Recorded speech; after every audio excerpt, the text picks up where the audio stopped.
Bonsoir. 90 minutes enquête a décidé de suivre plusieurs équipes de policiers au cœur du milieu de la drogue. Vous allez le voir, pour tenter de démanteler les réseaux, les policiers doivent s'adapter en permanence. Plusieurs raisons à cela. Tout d'abord, le profil des consommateurs qui évolue sans cesse. Ils sont aujourd'hui de plus en plus jeunes et appartiennent à tous les milieux. Et puis le profil des dealers, les vendeurs de drogue, change lui aussi en permanence. Et il n'est pas rare aujourd'hui d'en croiser certains parfaitement insérés dans la société, avec un travail et qui revendent de la drogue pour arrondir leur fin de mois. Enfin, nous vous emmènerons en Colombie, où vous verrez comment, pour une poignée d'euros, des mères de famille se transforment en passeurs, l'estomac chargé de boulettes de drogue. Alors comment les équipes de police travaillent-elles pour lutter contre ce fléau ? Pourquoi de plus en plus de jeunes consomment et deviennent accros aux produits stupéfiants? Va-t-on demain punir plus sévèrement ce trafic? Voici Police, enquête au cœur de la nouvelle guerre des drogues. La guerre contre le trafic de drogue est une bataille où il faut avoir du souffle et de la patience. Jean-Michel Colombani est le patron de l'Office central des stupéfiants. On ne pense pas à ce qu'on n'a pas pu faire, on pense à ce qu'on va faire et vraiment on est motivé pour, même si on n'arrête que 30% de délinquants, bon, ces 30%-là, on les met hors des cas. Peut-être que ça donne, et puis ça donne peut-être à réfléchir aux autres. Chaque année, les policiers réalisent en moyenne 110 000 arrestations et interpellations dans les affaires de stupéfiants.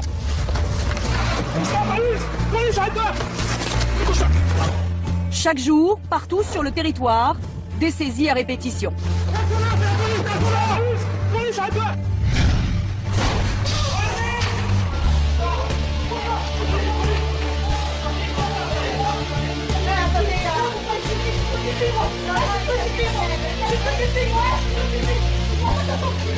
Un travail de fourmi pour les policiers qui accumulent les démantèlements de petits réseaux. Bilan cette année, plus de 80 tonnes de drogue saisie. Tiens, les voilà. Alors, mais tu croyais qu'on allait partir? On est là jusqu'à midi, nous, on s'en fout, hein. En voilà une, en voilà deux. 2 kilos de résine de cannabis, valeur marchande, 10 000 euros. La perquisition n'est pas terminée. C'est quoi ça, l'émission? On va trouver quoi encore? On va encore trouver des choses? Vous foutez de notre gueule. C'est bien ça. Vous me foutez de notre gueule. Pour la porte, peut-être causer un peu. C'est quoi, monsieur, ça? C'est quoi, monsieur, ça? À qui elle est, cette arme? Pour causer un À peu. qui elle est, cette arme? Parce que quand on est... L'apparition des armes chez les jeunes dealers est aujourd'hui monnaie courante. Les trafiquants sont de plus en plus violents chaque jour. Les policiers le constatent. Aujourd'hui, il y a beaucoup de luttes d'influence, de règlement de compte. On essaie de s'impressionner les uns les autres quand on n'essaye pas de s'éliminer. Et c'est vrai qu'il y a pas mal de coups de feu qui ont été tirés comme ça ces dernières semaines. Donc on se pose la question de savoir si cette arme n'aurait pas servi peut-être dans un de ces échanges de coups de feu. Nous sommes avec la brigade des stupes des Hauts-de-Seine qui fait route vers un flagrant délit.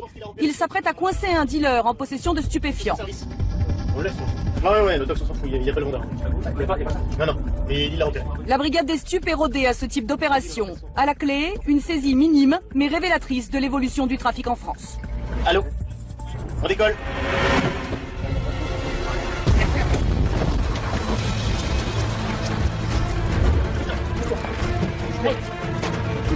Attends-toi! Une, c'est bon. Là, ta main. Deux, c'est bon. J'ai sécurité. Tu poses pas.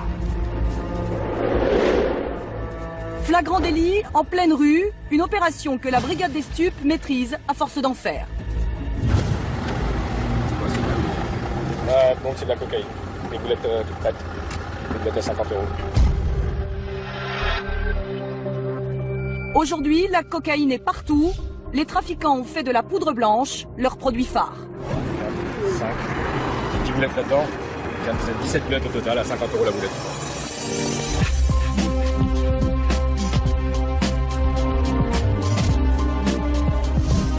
À la brigade des stupes des Hauts-de-Seine, on traque les petits trafiquants qui mettent en place une nouvelle technique pour appâter et fournir les jeunes, le deal à domicile.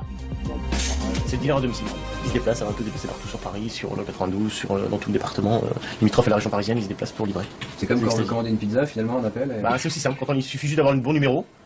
Et dès qu'on a le bon numéro, il les contacte en fait. Je te dis ce qu'il faut. Deux Caroline et Hélène. Des grands? Des grands, ouais. Du grand Caroline et un grand Hélène. Voilà. Vas-y, d'accord. Je te fais ça. C'est les dealers qui se donnent une petite impunité, c'est-à-dire en disant voilà, la police ne trouvera pas, mais certains codes. Et en fait, c'est tout simple parce que nous, il suffit qu'on écoute 3 personnes, on écoute 3 personnes différentes qui disent la même chose, c'est-à-dire qu'ils parlent de Caroline, ils parlent d'Hélène. Et après, c'est devenu courant dans le mode de l'héroïne, de la cocaïne. Tout le monde emploie ce mot-là. Et pour ce qui est de l'ecstasy, alors comment ça se passe? Alors, l'ecstasy, c'est un petit peu la même chose aussi. Alors, il y a différents noms. Il y a l'X, j'ai entendu, qui est employé. Il y a c'est pour les tases aussi, pour les extasies beaucoup. Qui sont employés, j'ai besoin de 200 tases ou des petites pilules aussi, ils appellent ça des pilules. Ce matin, le groupe de Yann a reçu une information capitale sur un trafiquant. C'est le départ d'une nouvelle enquête qui, comme presque toujours, commence par une filature. Donc le but de la filature, c'est quoi? Essayer de remonter à son stock en fait. Et voir où il cache le produit. Voilà, voir où il cache le produit, où il va se réapprovisionner et puis... La première qualité requise pour une filature, c'est bien évidemment la patience. Le trafiquant qu'ils suivent est expérimenté, alors pour ce genre de gibier, la prudence est de rigueur. C'est quelqu'un qui est déjà parti en prison, et donc quelqu'un qui connaît bien les rouages de la police. Donc il est habitué à se faire filocher, donc c'est pour ça qu'on est super prudent en fait. Mais c'est ces personnes-là en fait qui fournissent des gars dans les cités, voilà, après c'est tout un réseau. Hein. Voilà, c'est des gens qui décident, c'est un démantèlement en fait. C'est une pyramide en fait. On est parti du bas pour essayer de remonter. Après 1h30 d'attente, la voiture du suspect est signalée par une autre équipe. On pense qu'il a livré quelqu'un. Donc là, il y a deux véhicules qui sont au cul, donc nous on va essayer de les rejoindre. Ouais, Dorasmo, lâchez au giron quand vous entendrez le giron, vous me dites, comme ça je le couperai, c'est reçu. Ouais, pour l'info, on a passé le grand tunnel, on a passé le grand tunnel.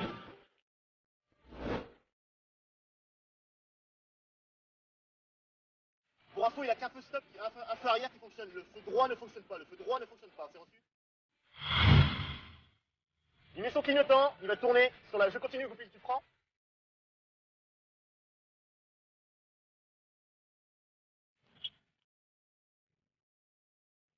Ouais, Dorasmo, c'est bon, on recolle le camion, on est derrière.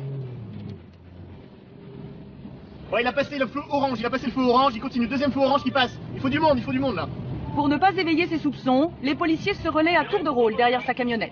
Ça fait 3 feux orange que je fais devant lui, donc ramenez quelqu'un. Il fait encore un feu, putain, il a fait un feu rouge là, je suis obligé de le faire. Ouais, si quelqu'un pouvait me rebecter Clamart Centre, vous pouvez reprendre. Ouais, affirmatif, c'est juste derrière moi. Là, on est parti, maintenant qu'on l'a, on lâche plus. Hein. Ouais, rajoute mobile. Ouais, transmets. Ouais, donc t'as suivi les dernières infos, donc tu continues toujours sur Gambetta. Ouais, ok, c'est reçu. Ça continue tout droit. Ok, on est en visu, c'est bon. Bah, il se stationne. Il a mis ses warnings. Au cours de la soirée, la camionnette fait plusieurs arrêts. À chaque fois, une livraison de stupéfiants. Là, il a été faire plusieurs livraisons, là. Donc déjà, ça s'est établi sur les écoutes. Donc là, ça nous a confirmé en fait qu'il a livré certaines personnes à certaines adresses. Et donc là, on attend la seule chose, c'est d'attendre qu'il nous conduise le stock quand il n'y aura plus de produits. Et c'est ce stock que Yann et ses collègues veulent trouver. Car à un moment ou à un autre, les trafiquants y retourneront pour se réapprovisionner. Ouais, il a continué toujours tout droit au bout, je vois pas le nom des rues, il a continué toujours tout droit. Ouais, il retourne, il va dans le petit parti de... Les heures de filature finissent par payer. Pour la deuxième fois, la fourgonnette revient au même endroit. Le stock se trouve certainement là. Dès le lendemain matin, les policiers reviennent sur les lieux. La drogue qu'ils recherchent se trouve quelque part dans le secteur. Dans leur jargon, le gardien de la marchandise s'appelle la nourrice. C'est toujours organisé de la même façon, et c'est d'ailleurs une organisation qui est assez surprenante. À savoir qu'on a les nourrices, donc ceux qui stockent le produit stupéfiant, des gens qui ne sont pas connus de la police, et les nourrices peuvent être payées très très cher. Les bénéfices sont énormes. On a fait une affaire récemment, on va chez une nourrice 2 journées uniquement, je veux dire c'était pas le gros stock d'argent, et il y avait une feuille de compte sur un simple dimanche, en plus en période de vacances scolaires où il n'y avait pas grand monde dans la cité, la feuille de compte mentionnait 2000 € de bénéfices sur la journée. De bénéfices. De bénéfices. On est allé jusqu'à 215 000 € dans un appartement. C'est un gars qui avait quel âge? C'était un type qui avait 17 ans. Pour tenter de coincer la nourrice, 2 policiers planquent dans un appartement. Ils surveillent toutes les allées et venues au pied de l'immeuble. Sous leurs yeux, un balai incessant d'acheteurs qui ressortent avec leur dose et de vendeurs qui se réapprovisionnent.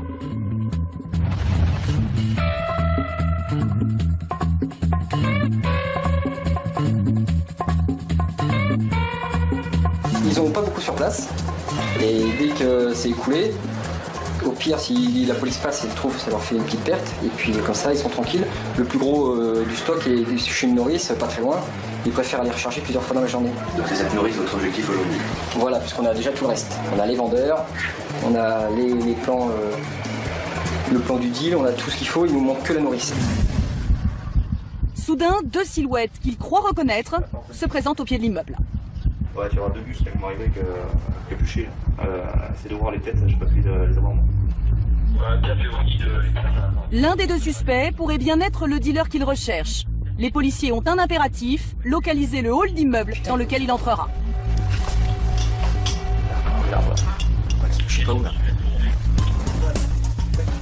Seulement voilà, il sort de leur champ de vision.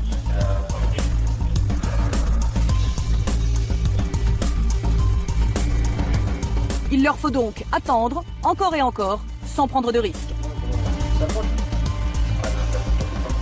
Il a disparu entre les 2 petites tours.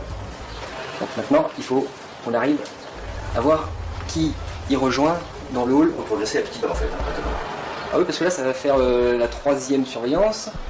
On savait que c'était entre les petites tours. Pour localiser avec précision le lieu de stockage, il se rapproche. Ah oui. Bon, on prend le son, on y va, puis c'est tout. Hein. Le sous-marin est un fourgon banalisé. Les policiers peuvent ainsi voir sans être vus.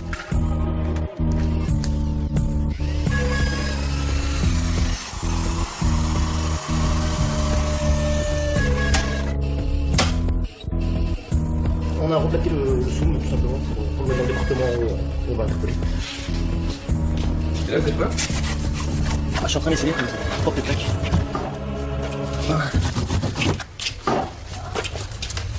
C'est des vraies techniques de voyous, ça. On s'adapte. Voilà. Dernier préparatif, Yann installe les cartons qui masquent les policiers embusqués dans la fourgonnette.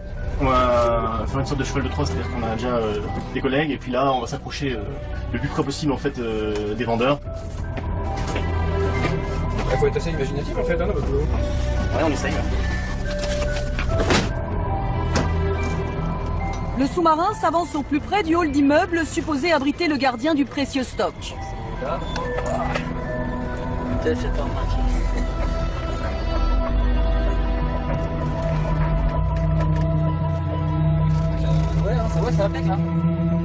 Les policiers sont aux aguets et doivent encore attendre.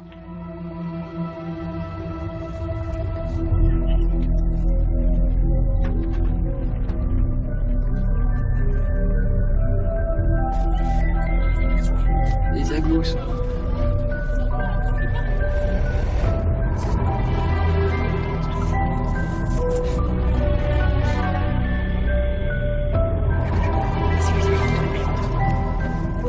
L'un des dealers débarque enfin. Prudent, il ne rentre pas tout de suite et jette un dernier coup d'œil pour vérifier qu'il n'a pas été suivi. Pas un instant, il ne peut imaginer que les inspecteurs l'observent. Il faut se nous, c'est exactement nous. Il n'y a personne pour l'instant, il attend. Ah ça y est, regarde. En procédant ainsi, il leur donne une information capitale, l'adresse du lieu de stockage de la drogue. Et à sa sortie, les policiers ont une bonne surprise. Il est suivi de près par un deuxième homme qui pourrait bien être la nourrice. C'est lui. Donc ça valait le coup d'attendre toutes ces heures dans le sous-marin là. Là, oui. Donc maintenant, il ne reste plus qu'à essayer d'identifier. Et puis après, on ira chez lui, puis on devrait tout trouver. Le lendemain matin, les stupes sont sur le pied de guerre. Le dénouement d'une longue enquête est en jeu. On va l'interpeller une personne dans ce domicile d'un mois, là, et logiquement, le domicile connaît personne. Comment ça, le domicile connaît personne? Il n'y a pas de nom, il n'y a pas son nom, rien à son nom dans le domicile. Il est très très prudent pour y aller, donc on a mis pas mal de temps pour essayer de le rebecter le domicile. Et c'est un individu qui est bien connu? Oui, qui est bien connu, qui est même dangereux parce qu'il a déjà fait la prison, il a une peine rallongée pour violence, et sur les écoutes, il parle d'armes.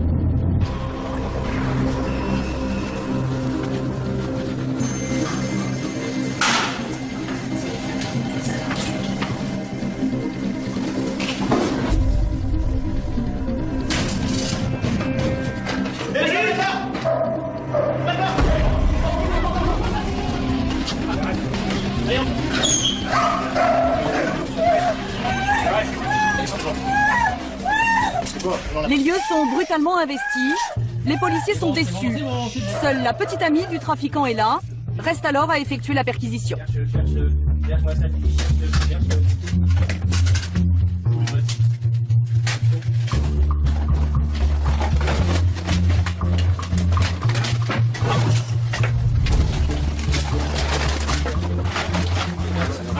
c'est là. Yes. C'est bon ça. Bon, on sait que c'est pas toi. La bonne pioche, elle est là. En 10 et 15 kilos, ouais. Et c'est pas fini. Ouais, produit là, je sais positif, là. c'est reçu produit positif. Voilà. Là, il y a la thune. Oh là là. Oh. Attends, on n'a pas fini, de toute façon, là, c'est que le début, hein. Oh, mbou, you. On a trouvé de l'herbe. Oh là là. Oh là là là. De l'herbe. C'est quoi ça? C'est des sachets de conditionnement. Après avoir découpé les barrettes, ils les mettent dedans, ou l'herbe. Et puis ça c'est quoi? Ah bah encore du conditionnement. Alors là c'est plus de la tête là, c'est déjà plus cher ça.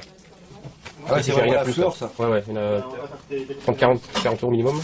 Il y en a une bonne petite centaine de sachets. Un étui d'une arme.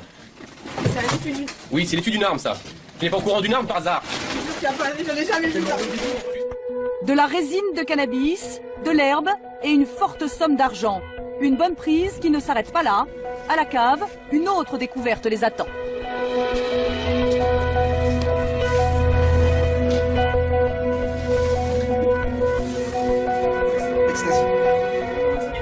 Plusieurs milliers de cachets d'ecstasy. De retour au service, c'est l'heure des comptes. La perquisition a été des plus fructueuses. 160, 170, 180.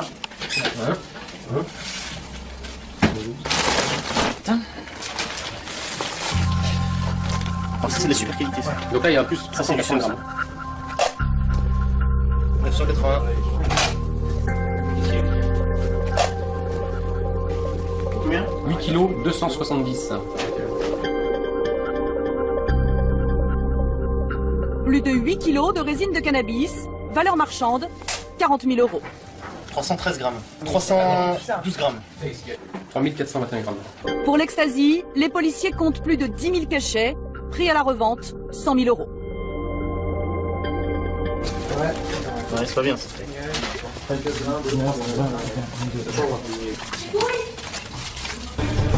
Et combien en tout? Il y a 32 000.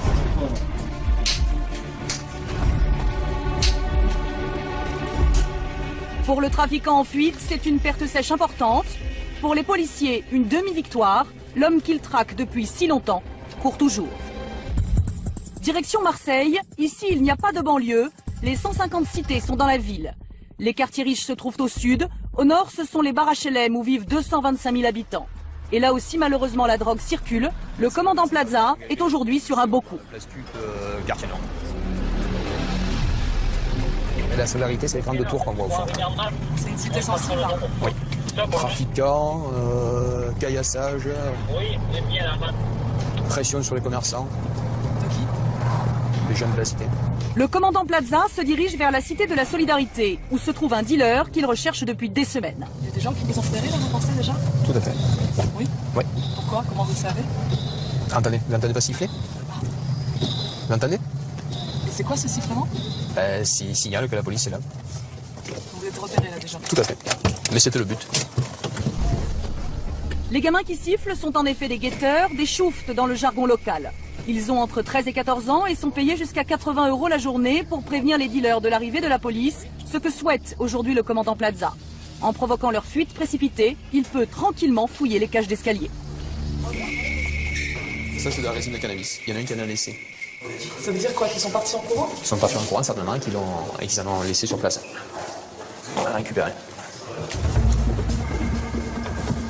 Au premier étage, dans le local poubelle, nouvelle découverte. C'est le sachet de conditionnement. Donc, c'est qu'il y a quelqu'un qui était là en attente. Bon, là, ce qu'on passe, c'est quand les voisins rentrent, ils sont allés chez leur nourrice. Leur nourrice, c'est quoi? C'est la personne qui les héberge dans l'immeuble, mais pour l'instant, on n'a pas encore identifié. Si les nourrices gardent la drogue, leur rôle consiste aussi à cacher les dealers pendant les descentes de police. Ce service rendu se monnaie en moyenne 200 € par semaine. Si tu veux, oui. La stratégie du policier, simuler une arrestation en passant les menottes à l'un de ses hommes. But de la manœuvre, faire croire aux dealers que l'opération est terminée. Pendant ce temps, 2 policiers restent cachés à l'intérieur de l'immeuble pour surveiller le retour des trafiquants. Le but de cette opération, c'était uniquement de pouvoir mettre en place notre point de surveillance sans attirer leur attention. Si vous voulez, bon, pour l'instant, on a laissé nos gars, ils n'ont pas été localisés, on a le contact avec eux. Aucun problème. 1 heure plus tard, l'officier est prévenu qu'une voiture suspecte quitte la cité de la Solidarité. C'est une voiture apparemment de location, bon, elle vient de passer devant nous, voilà. Une voiture d'acheteur? Oui, ça c'est une voiture d'acheteur. Tape là, Patrick. Les policiers soupçonnent ces passagers d'avoir acheté de la drogue dans la cité. On fait toujours des interceptions par derrière, hein, j'ai oublié de vous le dire. Vous me remettez ce que vous venez d'acheter? Vous êtes sûr? Dans la vie de poche, il a acheté. Qu'est-ce que vous avez jeté dans la vie de poche, monsieur? Alors vous allez me remettre ce que vous venez d'acheter. Qu'est-ce que vous avez jeté? Non mais là, attendez. Qu'est-ce que vous venez de jeter? J'ai tué personne. Je ne vous dis pas que vous êtes tué, je vous pose une question, répondez. Qu'est-ce que vous venez de jeter? Voilà, je vous écoute, je vous agresse pas du tout, monsieur. Je me sens, voilà, mais vous sentez, qu'est-ce que vous venez de jeter dans la vie de poche? Voilà, je viens de poser les barrettes là. Combien vous avez posé de barrettes, monsieur? Je sais pas, vous me demandez, je ne sais rien. Mettons, on s'en va agressé. Bah, vous avez payé, combien vous en avez payé? 200 €, ça fait 20 barrettes. Bah, voilà, mais c'est tout. Répondez à mes questions. Vous les avez achetés où? Là, derrière la clinique. À Solidarité. Il s'agit bien de la cité surveillée par les policiers. Les acheteurs sont arrêtés. Reste au commandant Plaza à interpeller les dealers. Albert, on y va. Ah ouais, c'est pour ça que je commence à accélérer.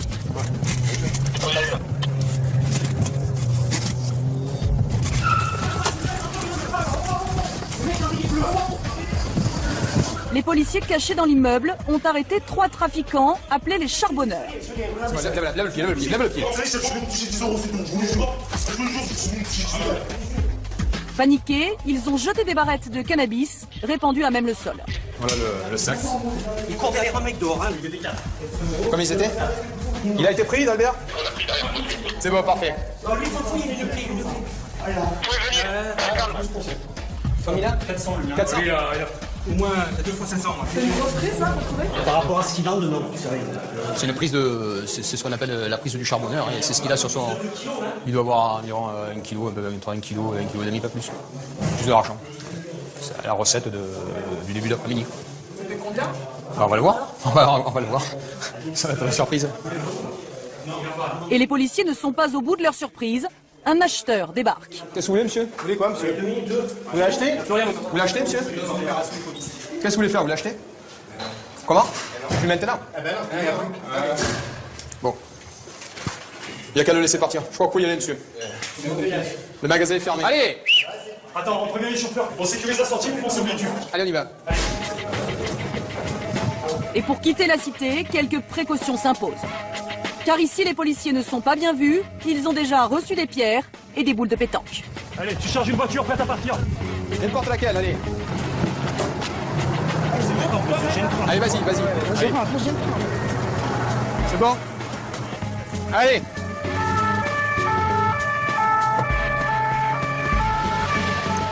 Les 3 délinquants présumés, 17, 20 et 21 ans, sont amenés au commissariat pour y être interrogés.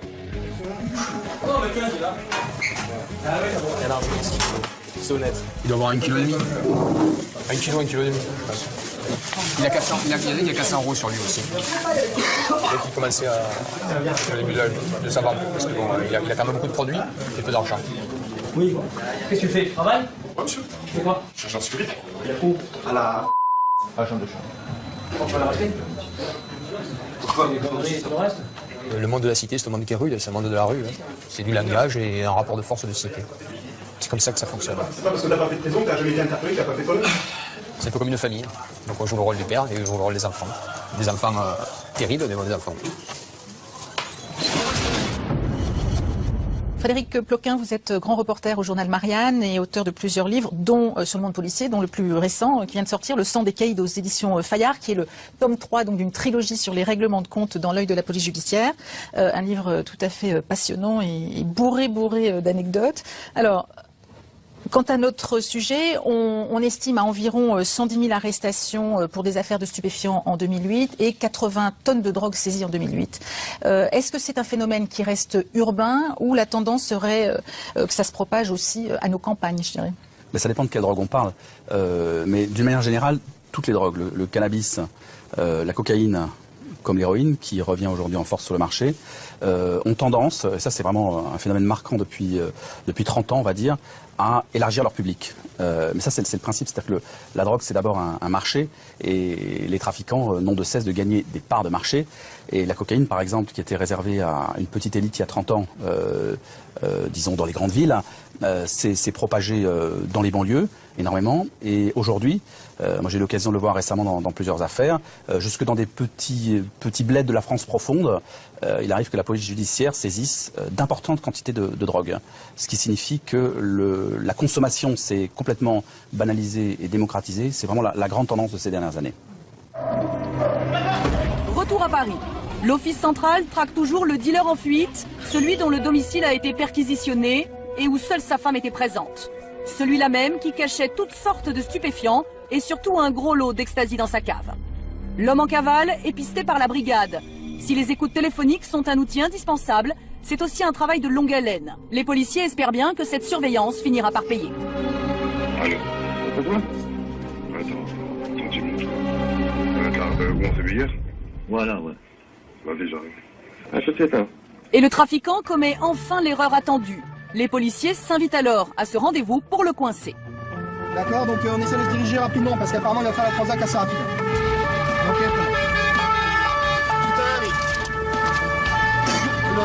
Le coup de fil que j'ai reçu il y a 5 minutes, qui vient de mon collègue qui est aux écoutes, nous indique que le client est pressé. Nous on aura un dispositif autour de la brasserie et on n'a plus qu'à le cueillir en fait.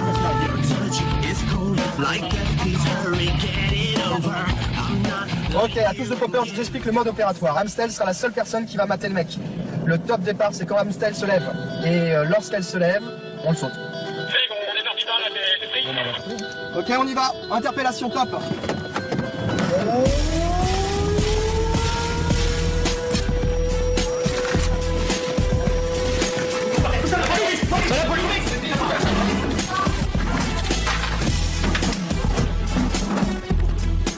Pour cet homme, c'est la fin de la cavale. Les produits saisis à son domicile traduisent l'évolution du trafic et le retour en force des drogues de synthèse sur le marché des stupéfiants est un phénomène plus que préoccupant, car les premiers consommateurs sont les jeunes.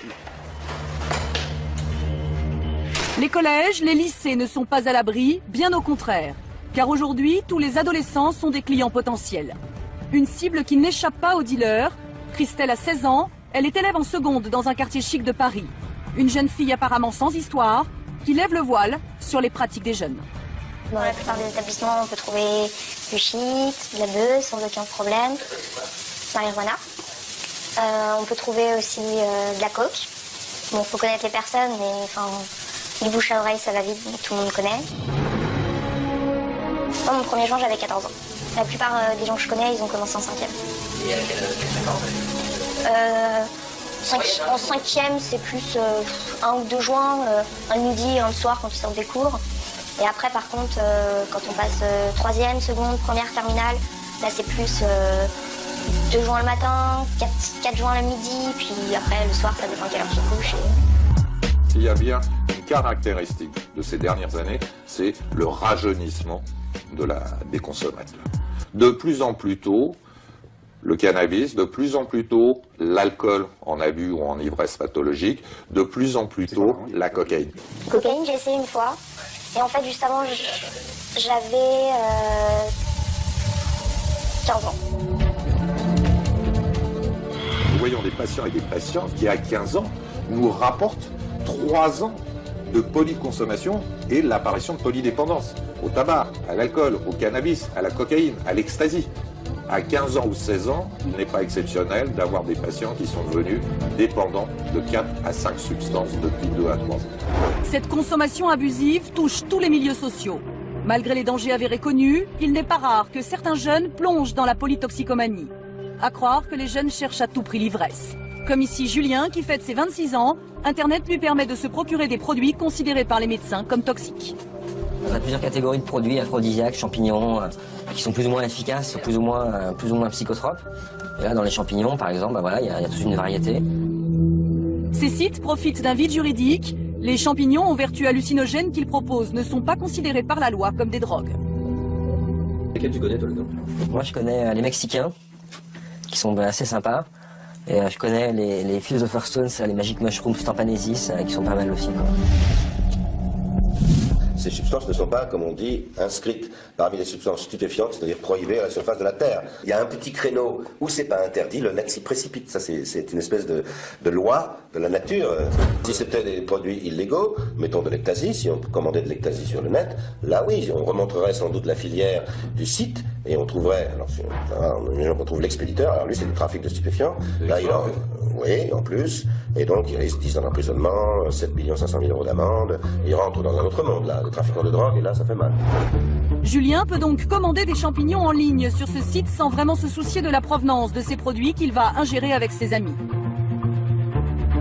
Le Panensis peut durer jusqu'à 6 heures, il est très différent des autres champignons magiques et a un bien meilleur goût. Ce psilocibe est un fort psychédélique. Et après, donc, ils mettent les effets, une montée soutenue, un état rêveur, des pensées, des expressions profondes. Les images sont floues et tordues, les couleurs et la lumière se confondent, 3 à 6 heures d'effet. Après, il y a la posologie, donc utilisation 3,5 grammes à 7 grammes frais, ça fait un trip moyen. C'est vraiment comme le site classique, tu ajoutes des trucs dans ton panier, et à la fin, tu as une commande, tu mets ton numéro de carte bleue, tu as un suivi du colis, enfin, ils te mettent que ça a été envoyé à telle date, et voilà, maximum 5-6 jours plus tard, tu as ça chez toi, quoi. 1 gramme, 25 €, je clique sur commande finale, donc ça se passe vraiment comme n'importe quel site de vente à distance, quoi. Hop, commande finale. Ouais, je pense qu'il sort vraiment sur la vague, c'est pas vraiment interdit, c'est pas ouais, voilà, tout ce qui est pas interdit est autorisé, donc ces trucs-là ils sont pas interdits en France et on peut les recevoir, quoi. Quelques jours plus tard, Julien récupère sa commande. Voilà, il y a quoi dedans? Bah, normalement, j'espère, il y a les champignons que j'ai commandés, quoi. Et là, tu vas les essayer? Bah, ouais, on va essayer ça. Et là, ça se consomme plutôt en soirée, chez soi? Plutôt chez soi, tant qu'à faire, parce que c'est vrai qu'en soirée, c'est un peu difficile à gérer, dire n'importe quoi, ça se prête pas forcément à toutes les situations, donc chez soi, au moins, on est un peu plus tranquille, quoi. Avant de tester ses champignons, il termine les préparatifs de sa soirée d'anniversaire. Le MDMA, c'est un peu comme de l'ecstasy, mais en poudre, quoi. En fait, dans un ecstasy, il y a de la MDMA avec des amphés, d'autres trucs, quoi. La MDMA, c'est produit pur, donc c'est censé être meilleur, quoi. Mais qu'est-ce que ça fait comme effet? Comme effet, un peu la sensation de kiffer tout le monde, de kiffer la vie, d'être bien. Ça maintient en forme aussi, ça stimule un peu sexuellement. Et là, tu fais quoi exactement? Là, je l'écrase, parce que comme elle est en cailloux, donc les cailloux, c'est pas très digeste, ben, je l'écrase. J'écrase pour que ce soit bien en poudre, quoi. Voilà, là, ça m'a l'air à peu près carré. La MDA est en fait un stimulant puissant qui accélère le rythme cardiaque de manière violente. Je l'ai mis dans des gélules, faut pas la manger pure parce que c'est agressif pour les muqueuses de la bouche et tout. J'ai eu de la chance, c'est une pharmacienne qui les a données. Elle m'a dit, vous vendez pas des gélules directement vides? Elle m'a dit, si, et elle m'a donné des gélules vides. Elle m'a dit, pourquoi faire? C'est pour le cinéma? J'ai dit, non, c'est pour une soirée. Et alors? Bon, alors elle a rien dit, mais elle avait un peu intriguée au début. Elle a même demandé à une collègue à elle si elle pouvait, si ça se vendait, si elle avait le droit de les vendre, s'il n'y avait pas de problème. Des fois, je foutrais du poison dedans ou je sais pas quoi. En plus de la MDA, Julien a prévu du cannabis et de la cocaïne. Alors, en fait, la cocaïne, je sais pas, je fais 2 demi-grammes histoire de mieux gérer ma conso pour la soirée parce que on se rend mieux compte de ce qu'on a fait, quoi. Et là, je pense qu'elle peut passer une bonne soirée, d'arraché, quoi.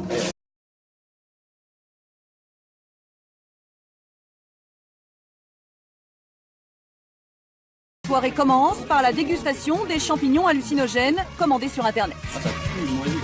Un peu, tu vois l'aliment pour poisson, là, l'espèce de crevette séchée, bah, c'est un peu ça, la crevette séchée, quoi.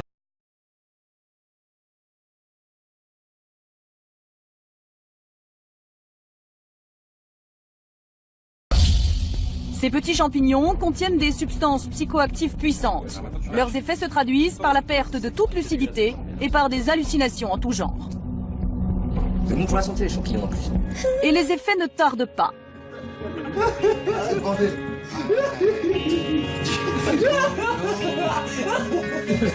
Ces jeunes ne semblent pas soupçonner les dangers de ces substances. On peut trouver des expériences très sympathiques. Sauf que si les doses sont augmentées ou que même s'il y a des fragilités psychiques très importantes avec des facteurs de vulnérabilité, on peut voir apparaître de véritables tableaux psychiques qui peuvent aller jusqu'à des bouffées délirantes avec des vraies hallucinations. La soirée bat son plein. À peine arrivés, les invités se jettent sur l'apéritif maison. Des plateaux offrent toutes sortes de substances illicites et destructrices. Maintenant, la cocaïne, c'est une drogue qui a la cote en ce moment. C'est classieux la cocaïne. Je dirais même qu'il y en a qui sortent de mode. Un accessoire de mode, certes, mais qui n'en reste pas moins très dangereux pour la santé. La cocaïne, comme le cannabis à son époque ou l'ecstasy, bénéficie d'une invraisemblable bonne image et d'une grande attractivité. Vous allez avoir de jeunes patients qui vont vous expliquer que la cocaïne, c'est quand même pas une drogue dure, que c'est une drogue festive plutôt légère et qu'on ne devient pas dépendant. Alors qu'il faut dire et répéter que c'est une drogue des plus difficiles à gérer. C'est une des drogues les plus déstabilisantes qui soient, les plus rapidement. Là ça commence, ça commence. Là je commence à me sentir mal. Après si je te montre ça sert à rien. Chez les jeunes d'aujourd'hui, sans vouloir être péjoratif, on assiste à un phénomène sociologique très important qui est le tout de suite. Je veux ressentir des effets majorés et tout de suite. Donc le mélange apparaît comme solution pour ce type d'effet. On sait très bien, on peut mentionner des périodes de latence de certains produits avec des jeunes qui ne supportent pas la frustration d'attendre l'effet du produit. Donc ils vont augmenter l'effet supposé qui doit apparaître de ce produit-là en prenant d'autres types de produits rapidement. Il faut que l'effet se manifeste de manière explosive. Ça, c'est ce qui s'appelle un gros joint, ça. Ouais, c'est un gros joint, ça. Et pour atténuer les effets trop stimulants de la cocaïne, les jeunes fument du cannabis, tout aussi nocif. Des pratiques qui, pour beaucoup, commencent très tôt. J'ai commencé à 11 ans. Et à 11 ans. À 11 ans, c'est plus intéressant. Un mec qui était plus grand que moi, j'étais en 6ème. J'entendais parler le bédo, je savais pas ce que c'était, je savais pas comment rouler, je savais pas quelle forme ça avait. Je suis arrivé, on m'a appelé, j'ai fumé mon premier joint. Et depuis ce jour-là, de l'eau a coulé sous les ponts. Maintenant ça fait peu. Récemment, depuis près d'1 an, j'ai pas fumé avant de dormir. C'est bien ça. J'ai pas dormi. C'est là le problème. C'est là que ça devient inquiétant à mon avis. En aparté, l'un des camarades de Julien, qui lui vit en banlieue, nous donne son point de vue sur les joints, les bédos dans leur jargon. Les gens ils fument pour s'évader, donc ils fument du bédo. Et à force de fumer des bédos, ça fait plus rien. Donc après les bédos, ils passent à quoi? Ils passent à la carte. Parce que dans leur vie, il n'y a aucun plaisir. Donc le seul plaisir, c'est soit l'alcool, soit la drogue. Vous voyez, s'évader. Tout le monde a envie de s'évader. Hein. On est à la télé, on voit les gens qui roulent en Ferrari, nous on est bloqués en bas des tours. Alors voilà, on fume. Et je sais que j'en ai vu qu'on fumait et qu'on terminait mal, parce qu'après ils sont passés à autre chose. Pour quelle occasion tu prends des extasies en fait? J'en prends parce que quand je vais en boîte de nuit, au lieu de boire une bouteille, ça coûte 120 €. On est d'accord? 150. Je prends un ecstasy, c'est 10 €. Ça fait l'effet, je ne paie pas l'alcool. Quand je dis 10 € l'extase, 120 € la bouteille, le choix il est vite fait là. Ce jeune homme n'est pas le seul à faire le choix de l'ecstasy. Malheureusement, cette drogue particulièrement dangereuse et addictive revient à la mode. Banlieue de Rennes, une free party de 20 000 personnes. Un petit paradis pour les amateurs de techno-musique, moyenne d'âge entre 15 et 25 ans. Les rave parties ont mauvaise réputation, on y trouve et on y consomme toutes sortes de produits stupéfiants. Et l'ecstasy est la drogue la plus consommée. Tu prends quoi alors? Et alors ça sert à quoi? Un peu missionnage. Ça sert à se défoncer. À se droguer, oui. C'est quoi exactement? Il y a quoi là-dedans? Ah voilà, tout de suite des gens intéressés qui arrivent. Donc c'est 15 € la pilule. Pour tous ces produits, le prix n'est pas très élevé. Francis Caballero est avocat, c'est un expert du trafic de stupéfiants.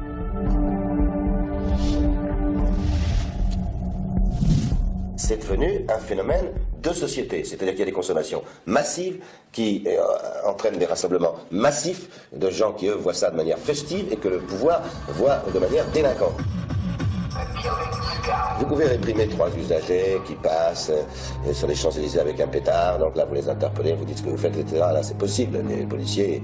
Mais quand vous en avez 15 000, tous d'accord pour prendre ces produits, tous d'accord pour les acheter et pour les vendre, personne ne fait d'incident. Si vous voulez, c'est un crime sans victime, tout le monde est d'accord pour les acheter, tout le monde est d'accord pour les vendre. Un crime sans victime. Et pourtant, il arrive que certaines de ces fêtes tournent au drame. Un jeune homme de 29 ans a été retrouvé mort dans sa voiture lors d'une rave party à Rennes. Si la piste criminelle semble écartée, les policiers n'excluent pas une éventuelle overdose. Depuis peu, certaines drogues dures que l'on croyait disparues sont de retour. C'est le cas du LSD, un hallucinogène puissant. C'est quoi ça en fait? Ça s'appelle de la gélatine. C'est quoi la gélatine? C'est du LSD puissant. C'est bon.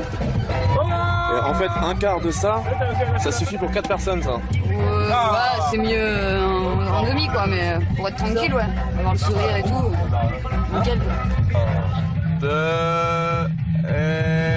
Un petit morceau de cette gélatine déclenche des hallucinations si fortes qu'elle provoque souvent des troubles psychiques irréversibles.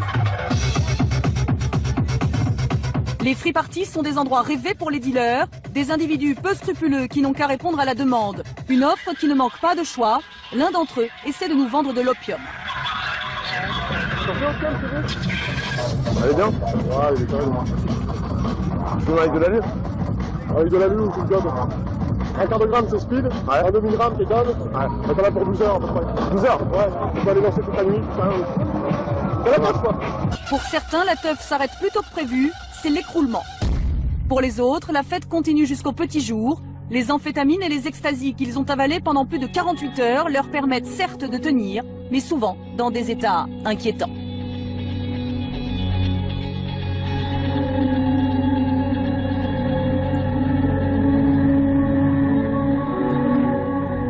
Médicalement, dans un état d'épuisement, de déshydratation avancée et d'hyperthermie, ces jeunes soumettent leur corps à des traumatismes qui vont dans certains cas jusqu'à la mort. À la clinique Montevideo de Boulogne-Billancourt, le professeur Loewenstein travaille sur le comportement des jeunes face à la drogue. Il y a une dégradation physique plus importante et plus précoce en 2007 qu'il y avait par exemple en 1987. Qu'en 20 ans, les jeunes, si j'ose dire, se mettent plus facilement minables. Et c'est vrai qu'on a plus de gens maintenant qui sont dans l'errance, qui sont dans des mécanismes festifs où ils vont pas dormir pendant 5 jours, 6 jours, pas forcément très bien manger non plus. Et j'ai plus l'impression que, encore une fois, ces consommations sont quand même plus violentes en termes de conséquences en 2007 qu'en 1987. Direction Montpellier, la ville étudiante par excellence. 75 000 jeunes y font leurs études. Alors ici, les bars et les discothèques sont un bon business. Malheureusement, le monde de la nuit draine aussi les excès en tout genre et la drogue est un véritable fléau. C'est une ville quand même qui est réputée pour être festive, étudiante, donc on a déjà toutes les drogues dites festives, cocaïne, ecstasy. C'est vrai qu'on est une ville où c'est la fête quoi, en permanence. Donc il y a beaucoup de jeunes aujourd'hui qui ont besoin de ça pour faire la fête. La clientèle est nombreuse. Il faut dire que la situation géographique de Montpellier favorise tous les trafics.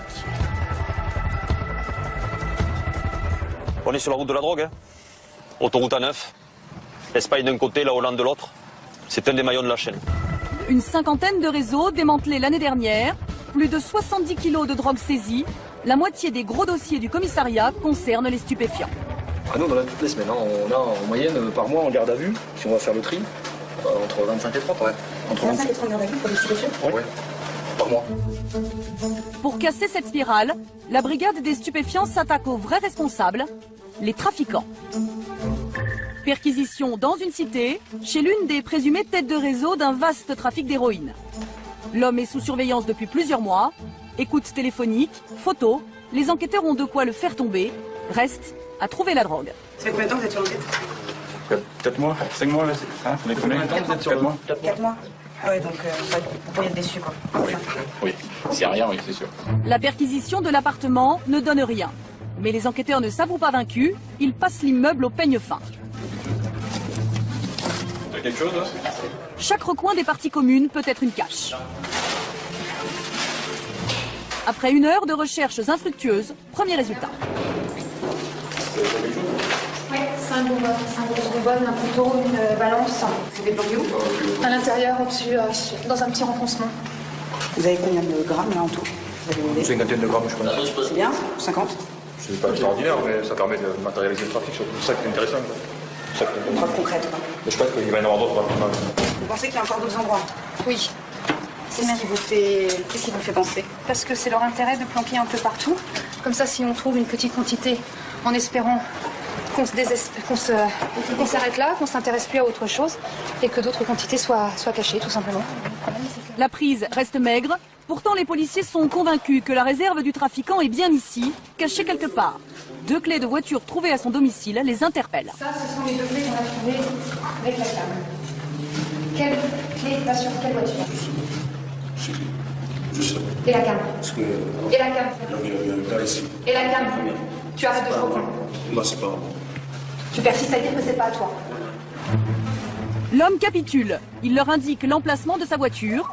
Un chien flaire les moindres recoins. Toujours rien. Mais voici qu'il se dirige vers un autre véhicule. Il appartiendrait à cet ami du suspect. Les policiers l'amènent sur place pour procéder à la fouille de la voiture.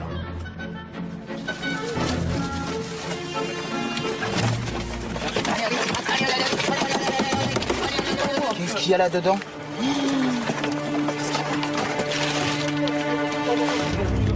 Une dizaine de paquets de drogue, à peine dissimulés dans le coffre. Oh, c'est bon, c'est bon. Oh, c'est bon, les mecs. Oh, je te paye le champagne, Olive. Olive, je te paye le champagne. C'est bizarre parce qu'ils s'amusent à planquer dans les recoins, mais ils cachent finalement dans une voiture. Une voiture pourrie qui n'attire pas l'attention. C'est pas du shit, c'est de la boue. Non, mais ça, c'est pas du shit. C'est de l'héros. C'est de l'héros.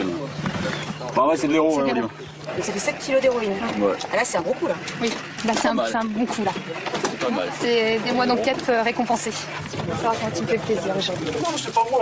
Pourquoi? Moi, je dois le dire à quelqu'un, moi. La journée, elle commence super bien. Je trouverai chez moi, là. Elle commence super bien. C'est jamais à moi. Je t'adore. Valeur de la marchandise à la revente, environ 200 000 €. Les preuves sont accablantes, mais les deux suspects nient tout en bloc. Ok. Avez-vous vendu de la drogue? Moi? Ouais. Je vends pas, moi. T'as jamais de ta vie vendu de la drogue? Non, Non, attends. Est-ce que tu vends de la drogue ou pas? Non, je vends pas. Tu n'as jamais vendu de la drogue? Je vends pas. La voiture, la Clio où il y avait la drogue, ouais. À qui elle appartient? C'est pas pour moi. C'est pour lui, là. Donc on prend ma voiture, là, il va partir, là. Nous, on a des écoutes depuis 4 mois. Donc on sait pertinemment qu'il va à la voiture, c'est là qu'il va chercher le produit par rapport aux écoutes. Donc c'est des voitures qui posent sur des parkings comme ça, qui se font des planques, et ils se servent sur ces voitures-là. Donc il y a des surveillances et des photos comme quoi ils sont allés sur cette voiture. Donc vous avez la preuve que la voiture est allée. Exactement. Lui, il va soutenir Morticus, que c'est pas la sienne, bien évidemment. Donc le RMI, t'as touché combien ce mois-ci? Combien tu touches par mois? Je touche 387. Le RMI, 387 €. Et comment tu fais? Des revenus bien trop modestes pour justifier l'importante somme d'argent trouvée chez lui. Oui, il a plus de 13 000 €. Donc c'est pas avec les APL et le RMI qui est arrivé à cette somme-là, ou alors il est vraiment économe. Jugés dans quelques mois, les deux trafiquants présumés risquent jusqu'à 10 ans de prison ferme. La brigade des stupes de Montpellier démantèle chaque année 5 à 6 réseaux de cette ampleur. Des victoires certes, mais de bien courte durée. Voilà. Là, on a quand même coupé, on a fermé un robinet sur un secteur de Montpellier, sur le plan Cabane, quand même là, et ça va être beaucoup plus compliqué pour les acheteurs, en tout cas, d'aller s'approvisionner, en tout cas, en héroïne. Ouais. C'est vraiment quelqu'un qui était important, qui était quand même connu. Ça va créer une pénurie. Voilà, pendant un certain temps, le vide sera rapidement comblé. Et ce qui inquiète aujourd'hui les experts, c'est l'arrivée d'une nouvelle drogue sur le marché des stupéfiants. Un produit plus dangereux que tous les autres, appelé méthamphétamine. Don Vela est psychiatre, expert de ces nouvelles drogues. La méthamphétamine apparaît à l'heure actuelle comme le plus grand danger au niveau des toxicomanies et au niveau des drogues de synthèse. La méthamphétamine agit instantanément sur le cerveau et rend esclaves ses consommateurs dès la première prise. Ça te permet de garder longtemps, pas produire le délire. Des fois, je n'ai pas dormi combien de jours déjà? 5 jours. De toute façon, je savais déjà qu'à partir du 5e jour, tu as les veines qui tirent de n'importe où sur le corps. Et tu as les yeux qui picotent, tu ne peux plus ouvrir des yeux. Les méthamphétamines sont des produits qui s'appellent déjà en Asie crazy medicine. C'est le médicament que l'on fait. Automatiquement, un effet vraiment sur leur versant de désinhibition très forte, avec violence, avec des manifestations parfois hallucinations, avec une impulsivité et des passages à l'acte de type agressif vraiment très très importants.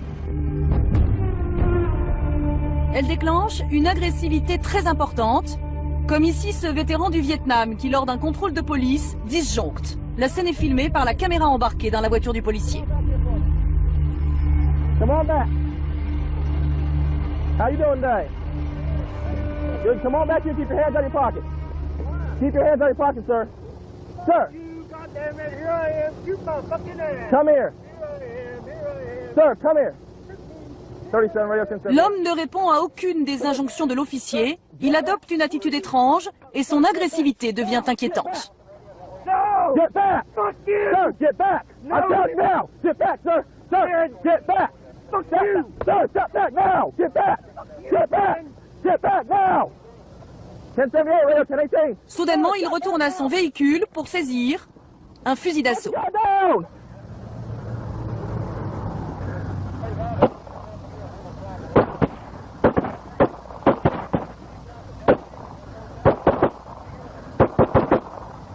Pour se protéger, le policier se réfugie derrière son véhicule.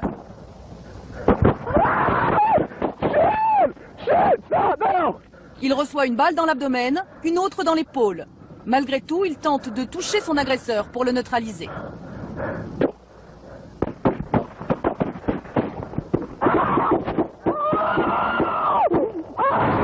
Pour seule réponse, l'homme revient et l'achève froidement, un acte fou dû à la prise de méthamphétamine. Le meurtrier prend alors la fuite.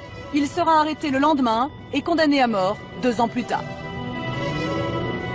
Washington, la DEA, l'agence spécialisée dans la lutte contre le trafic, est préoccupée par les ravages que provoque cette drogue. L'agent spécial Rusty Payne est un expert de la méthamphétamine. Tout le monde prend de la méthamphétamine. Il n'y a pas de profil type. Dans les campagnes, les hommes, les femmes, dans les grandes villes, même les mères de famille.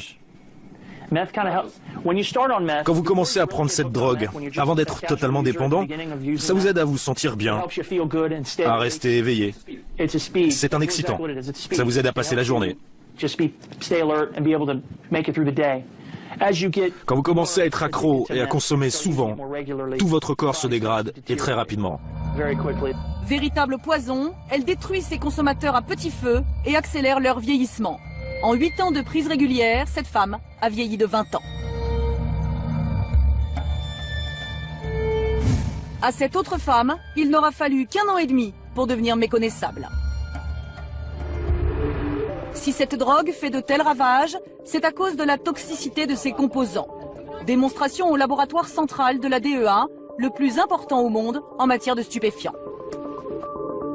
C'est ici qu'on étudie les composants des nouvelles drogues et certains produits qui composent la méthamphétamine sont terrifiants.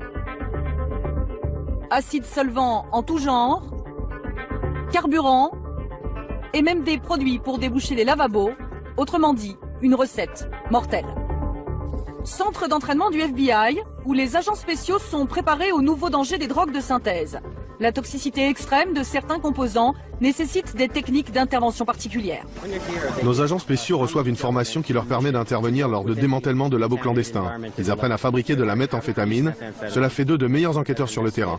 Ils se familiarisent avec des équipements spéciaux nécessaires à ces opérations pour être prêts quand ils interviennent.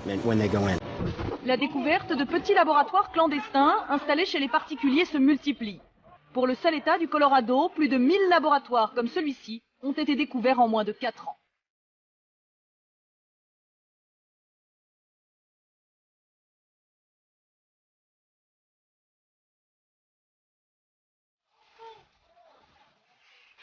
Autre danger, le caractère explosif des composants utilisés. On ne compte plus le nombre d'explosions et les victimes, de véritables drames.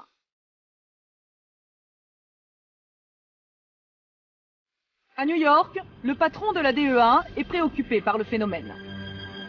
Pour un investissement de $700, vous pouvez gagner entre 13 et 15 000 $ pour chaque kilo produit.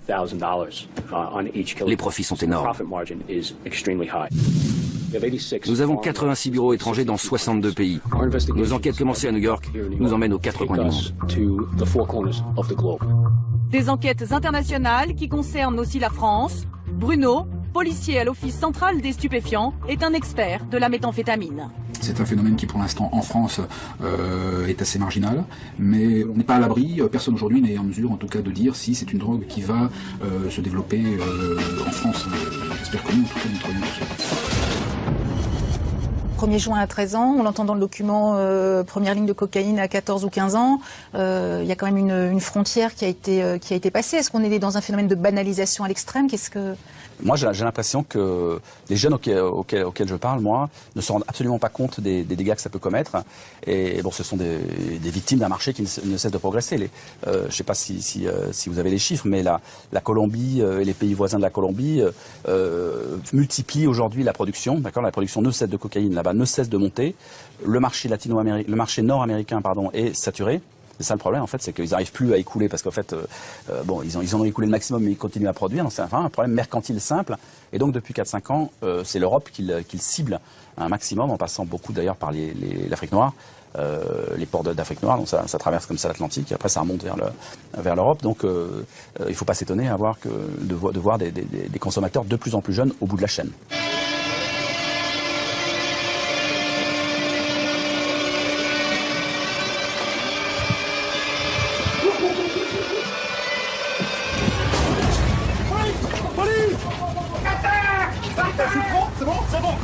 Oh, facho de merde.